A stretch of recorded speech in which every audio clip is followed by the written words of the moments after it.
Wala ka sa aso ko! Wala kay Booker. Abay, nagtagisan po ng gilas at tindig ang ilang fur babies sa isa sa pinakamalaking dog shows po sa Asia. Sabay-sabay natin panoorin to.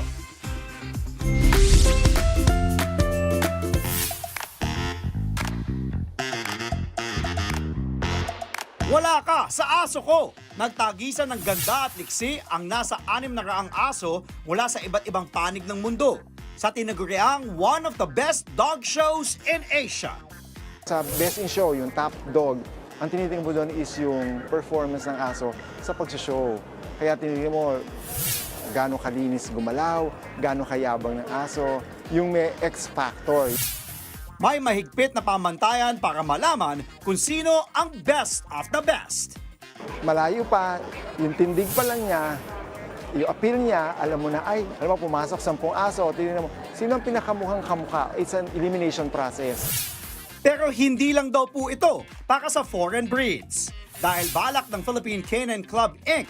na balang araw maisali rin ang breed na matatawag nating truly Pinoy. The Philippine forest dog. Slowly, we're working on it because we have to go through several stages, especially mga DNA testing. Sa ngayon, ang mga tulad ni Eli na bagamat imported ay lumaki sa Pilipinas ang naghahari sa mga kompetisyong ito. Bukod sa kanyang panalong pisikal na anyo, sikreto rin daw sa tagumpay ni Eli ang pamumuhay niya bilang ordinaryong aso. He has a beautiful face, yan, very good expression, very good bone, and he's a mover, good mover. He has exercise, he goes treadmill, he goes walking, he sleeps in our room, he has his own crate, and he has his playtime also with the other dogs and with me. Paglilinaw naman ng organizers, hindi diskriminasyon sa ibang lahi ang kanilang ginagawa. Kasi when we talk about preservation, it's making sure that the particular breed continues on. Importante yung iba't ibang aspeto na nasa breed standard.